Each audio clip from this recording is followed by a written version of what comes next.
Okay, greetings everyone. My name is Gerard, Editor-in-Chief of SGIB Magazine.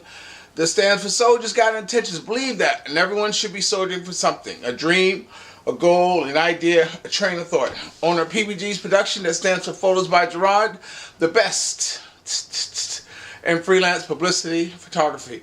And also former Editor-in-Chief of Dr. Reverend Al Sharpton's National Action Network Men's Auxiliary Newsletter. You know, every morning when I wake up, there are three programs I actually start the day with. I start the day with Politics and Nation with Reverend Al Sharpton. Then I watch the Channel 7 News with Diane Sawyers. And then I watch Bill O'Reilly. Well, this morning I figured that's a good balance of what's happening in the world. And then I watch BBC News or whatever. But we ain't going to get into that. But I found myself listening to his talking points today on March 30th, I believe. This is the last Friday of the month, Good Friday. And I found myself literally screaming at the TV before he could even get through it. So I decided to comment on his talking points while he's going through them, because you know when he's talking, no one else is able to talk or get anything in. So I'm going to be that person who's going to comment on things that he says just based upon what I know, keeping in mind that he has a lot more access to information than I have. But this is from what I gather is true, and you can correct me if I'm wrong. So I'm going to put on Bill O'Reilly, and I'm going to comment on it as we go about once he's talking about his talking points. Winfrey now weighing in on the Trayvon Martin situation, but again, is the media being irresponsible by taking sides, and it's still about the media situation. And they call it undefined situation. People have sex. That's my service. I'm using the best asset I have to make a living. That's what else is on. Drugs in America may be coming closer. But anyway, we'll tell you about a new poll on Vice and the Culture Warriors will analyze. Yeah, we're going to go to talking points. Okay. And remember, you can reach me at 631-766-6106.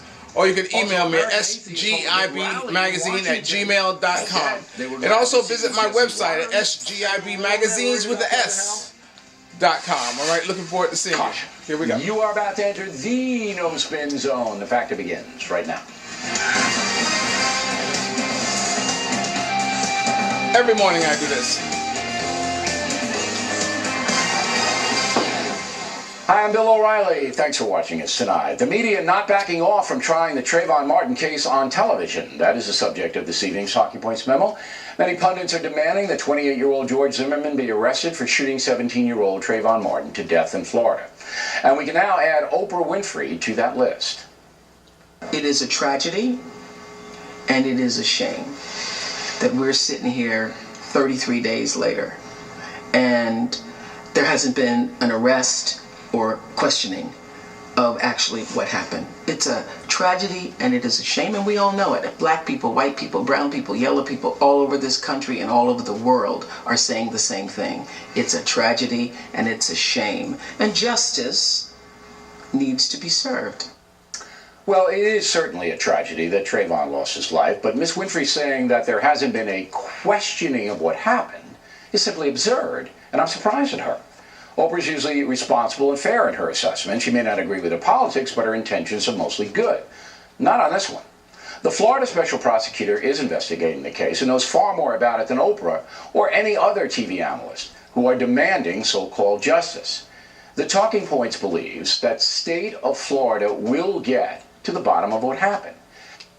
Okay, now, when they say the state of Florida will get to the bottom of what happened, okay, that comes secondary after what did happen. And we know what did happen was that Trayvon Martin was killed by George Zimmerman. All right, so we know that's happened. So, you know, we're glad that they have made a commitment to get to the bottom of it. And take the appropriate legal action. That could mean arrest and prosecution or not. I don't believe anybody's corrupt here. Okay, I don't think Bill O'Reilly is being honest here when he said no one's corrupt. Or maybe he's right in his assessment that no one is corrupt. But it goes to the disparity of what happens when I'm going to say minority is killed as opposed to a non-minority being killed. When you do not use the same zest, you know, to pursue justice in all cases, regardless of what color they are, yeah, people would want to say that it's corrupt when all actuality it's the trivializing of the victim. And I think that's what is corrupt here, is that the Florida police trivialize Trayvon Martin to the point that they didn't even care enough to do the proper police work that so many people are talking about that wasn't been done. They may not be corrupt, but they damn sure didn't do their jobs. Okay? Comes to the pundits, I'm angry about the rush to judgment. When it comes to Trayvon's parents, however, they should be cut some slack. I believe that George Zimmerman hunted my son like an animal, tried to detain my son. My son tried to get away, and because he could not detain my son, an altercation ensued, and my son was shot and killed.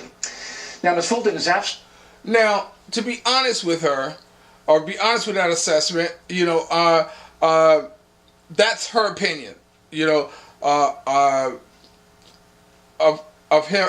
him hunting him down like an animal. You know, that's a little excessive, but like Mr. Riley said, they should be cut some slack. And I think in that context, maybe I withdraw that statement and saying that, yeah, she should be cut some slack, and because she's speaking pure emotion and the loss of a child. Entitled to state what she believes. As a grieving mother, she deserves like I respect. Same thing goes for Trayvon's father. I most certainly don't know Zimmerman's character. I don't know his makeup, but what I do know is that my son was racially profiled. I know that. The whole world knows that.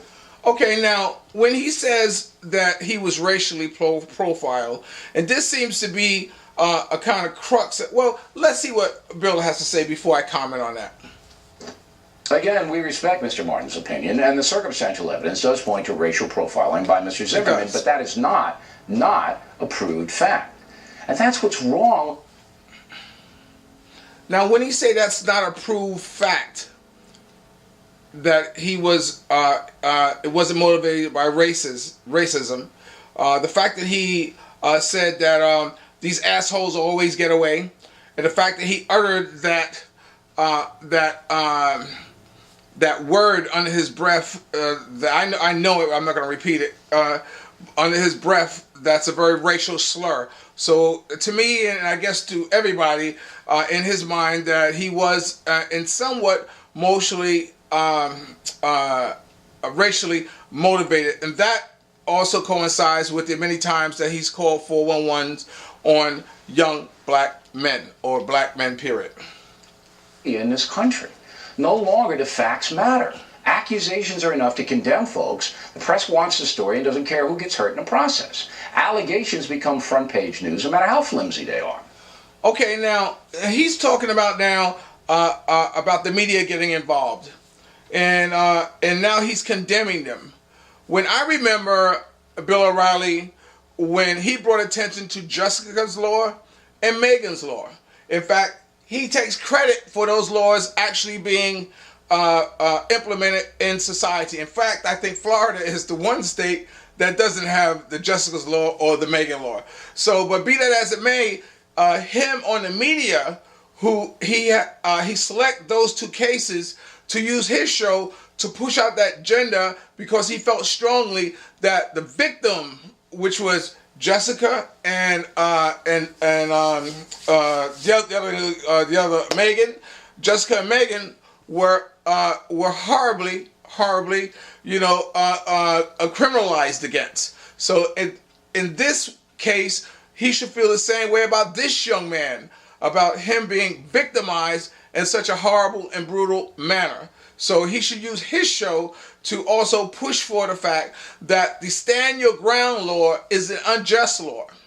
And he should also see the fact that even under the stand your ground law, that this does not fit the criteria for the intent of the creator of the stand your ground law, who's also come forward and saying that it does not meet the criteria. This is part one.